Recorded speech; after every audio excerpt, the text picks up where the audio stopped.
When you think of a Mercedes, do you think of ultra expensive and ultra luxurious vehicles like the S-Class, maybe the G-Wagon, or the two-door convertible, the SL? Well, not today.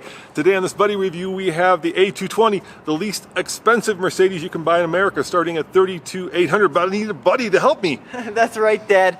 There's a big catch with this car, though. What is that catch, Tommy?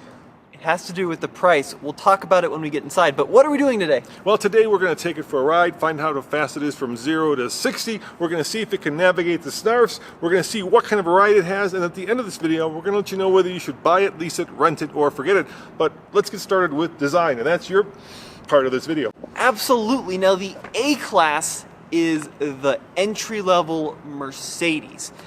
And personally, I think it looks brilliant. Now, it is a traditional four-door sedan, so it's not a liftback, it's not a crossover. This is a low-riding traditional car, and I appreciate that Mercedes has gone that route. Now, unlike other Mercedes sedans, this one is a front-wheel drive biased system. So you can get this car in either front-wheel drive or 4MATIC versus something like an E-Class or an S-Class, which are going to be rear-wheel drive or 4MATIC.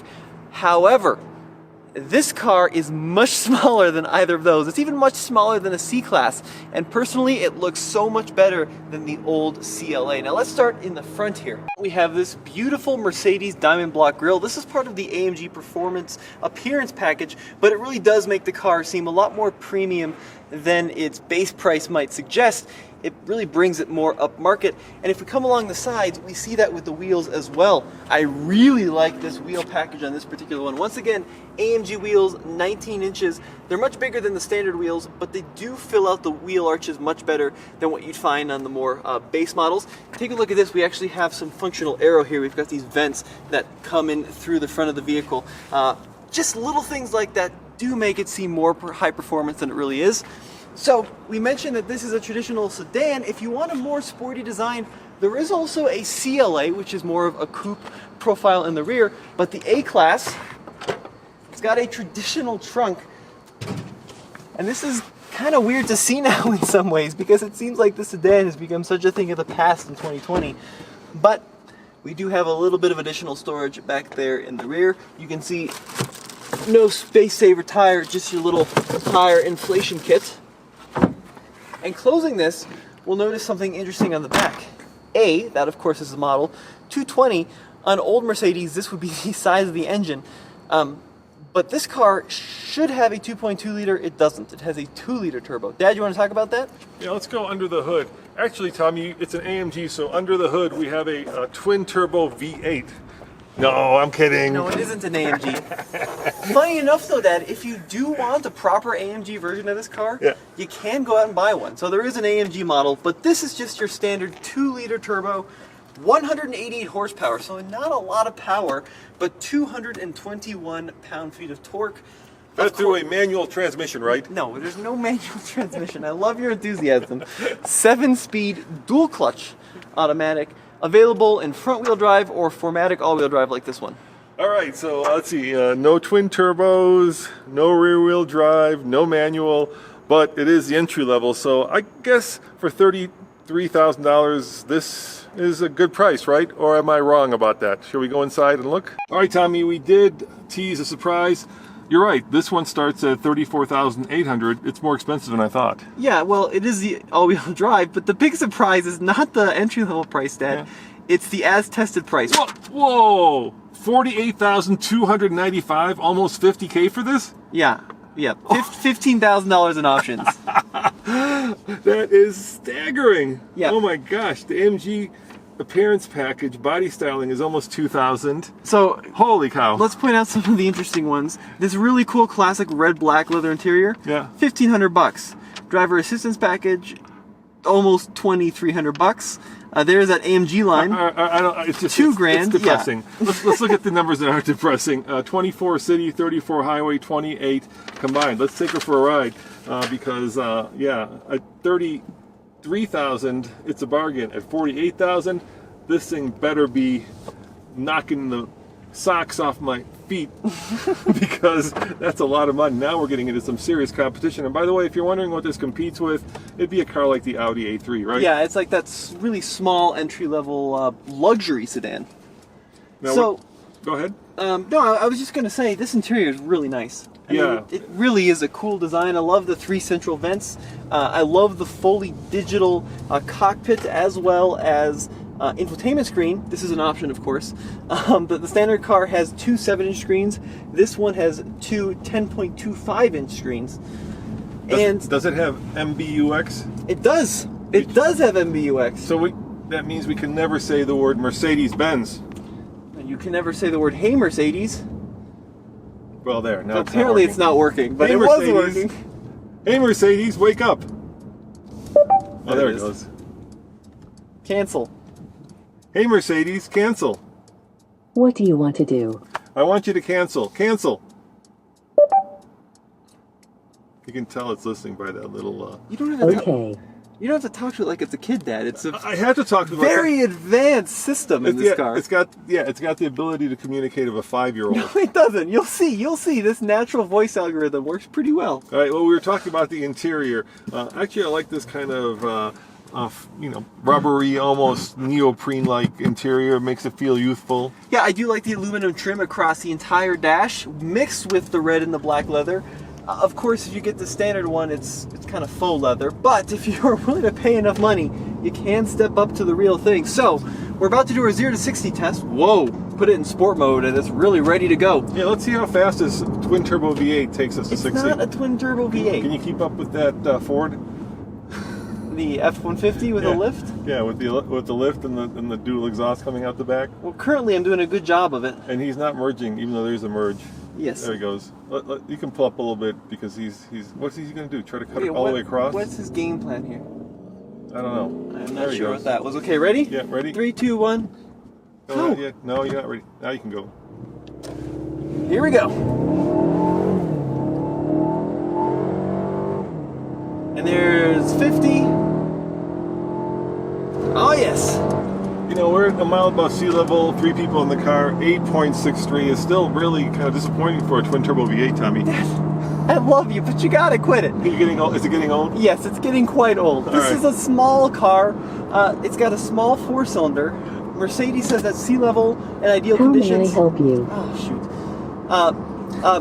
Mercedes-Benz says in ideal conditions at sea level 0 to 60 in 7.1. I told you a 5-year-old, Tommy. Let's see how... Cancel. Let's see how loud it is. What can I do for you? Cancel. Shut the up! Cancel.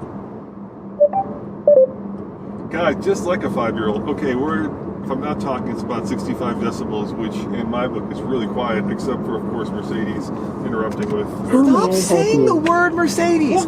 Cancel. It's a review of a Mercedes. What am I supposed to call Cancel. Say it with the German accent. The Mercedes-Benz. Oh, yeah. Cancel. Just please be quiet. it?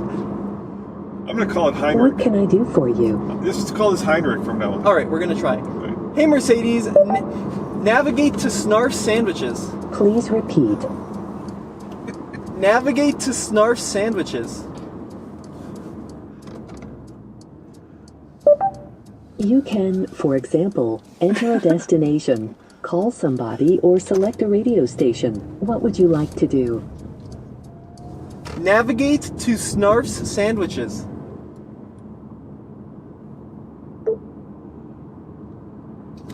Hi Mercedes, What do you want to do? navigate to Snarf's Who Sandwiches. can Navigate to Snarf's! Just give me a sandwich, that's all I want! I'm going There are Heinrich is a... several places that may have sandwiches. I want... Oh, I don't want Marcus- a sandwich, I want Snarf sandwiches. I'm going to say this is like... Heinrich is like a 3-year-old Please now. repeat. Oh, Just shut up! Be quiet! Alright, I did get it to work earlier, Yeah. but it wasn't working there. You know, you can... You upset it. Why were you so aggressive? I didn't upset it. You know, you can change that to some other name so that you can say the word Heinrich, and of course I'm changing that from the usual word. But yeah, we've been doing this for 10 years, Tommy, and car companies are really good at building cars, and they're not so good at building software. So just leave it up to Apple or Google, plug in your phone and use Siri or Google Assistant, and it'll work. I'm sorry, Mercedes. Dang. I mean, Heinrich. See, that time I didn't say it. I just don't buy it. All right, talk about the hula lady girl. Yep, so we're on a rough road here. Let's see how much our hula girl actually hulas. Ooh, let me take it out of sport mode here. Let me go into comfort. Now we're in comfort. This does have the dynamic suspension. You know, 1 being 0 hulaing and 10 being she's so hula crazy that you can't stop. I'm going to go with probably a 3, maybe a 4. It's kind of generous. Yeah. I'm going to say more like a 6, actually. This does have a very sporty ride. Part of it is because of the 19-inch wheels. So it's firm. It's not floaty by any means. You know, it's not a Lexus quality ride. This is definitely feels like a Mercedes sports sedan. And that's a good thing in my book because it is extraordinarily fun to drive. The engine is not so fun to drive. It doesn't sound that great, and it's a little laggy, especially when start-stop is active. That's floored, right? Yeah. That probably took a second and a half before anything really happened. So, you know, there is definitely some lag there in the pedal, but overall the steering is really crisp, especially for this class, and the brakes are excellent. It's a very nice car to drive. Yeah, and I agree with you 100%, Tommy. That suspension, while it is firm and sporty, is not harsh, right? Sometimes you get harsh where you feel those thuds come in right through the seat, right into your posterior, and here you feel like it's stopping at the suspension, which is great. And I do love the styling of the interior. It does feel and look like a much more expensive car than $33,000. Is it $50,000 worth? Probably, yeah, it probably is. I was gonna say it is a much more expensive car than $33,000. Infotainment screen is pretty good. You can touch it with your finger here, or you can use a little pad down here. I prefer just to touch it on the screen. This is kind of like they modeled it after almost a Lexus system. Remember when they went to that? And everybody hated the Lexus system, so that's not a good example. You know, I love choice. So Mercedes, I think, thought to themselves, you know what? Some people like the touchpad. Some people like to do it on the screen, and you know that's great. If you want to give people choice, I commend you, and use whatever way you're most comfortable with. I do really like the digital center screen. Yep. You can configure it in so many different ways, and one of my favorite things to do is to select these themes. Yep. And you've got, you know, trip, experience, even like efficiency, but I like the lounge one. And maybe you'll get a sense of what it does. It gets rid of the dials and it just shows me my autonomy features. And speaking of autonomy, this car does have lane keep assist, Yep. and it also does have auto steering when you're on the highway. But it's very abrupt. Lane keep assist is very poor in this vehicle. It really is far too aggressive, and it just jerks you back to the lane. It's almost, I want to say, borderline alarming how hard it activates the brakes to get you. You know what it feels like? It's like if you were driving and I did that. all of a Yeah, sudden. it is. That's what it feels like. It is. It's pretty scary. Yeah. The highway steering function, the steer assist, right, is all right. It's not as good as like the Tesla steer assist, because in this car it kind of ping pongs a little bit, but it's not the worst I've experienced. Yeah, and the other thing that's really cool about this car is while it's an A-Class, which means it's the smallest in the Mercedes-Benz lineup, it is actually very roomy inside, right? We're both over 6 feet tall, and I've got my seat pushed forward so our videographer has enough room in the back, and I'm comfortable. I am not. You're not? I No? don't think it's very roomy. No, I think actually the rear seat legroom is Look pretty at my bad. headroom. But I'm 6'1" too, and I feel like I'm starting to look into the top of the cowl here. Do you have your seat all the way It's down? all the way down. Yep, I've got my power seat adjusted all the way down. It's a little small, Dad. Well, I just came out of the other small Mercedes, the Smart Car, and that was much smaller. So maybe it's the perspective of what you're used to and what you're coming into. So let's come back to our offices and let's let the guys and gals out there know whether they should buy it, lease it, rent it, or forget it. Yeah, let's do it.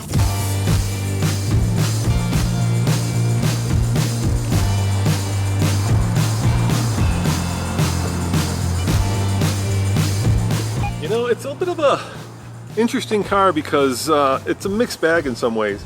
So I think the design is brilliant. Yeah, it looks I know really good. you don't like the room, but I think the room is fine. I don't think it's enough in the rear. And you know, I think the entry-level price is good, but $48,000, you're into a much higher class of car at that point, right? A $50,000 car. So that's kind of hard to swallow for an entry-level Mercedes. But you know, if you were to get the base one, I would say get it without MBUX, which I think you can, and buy it.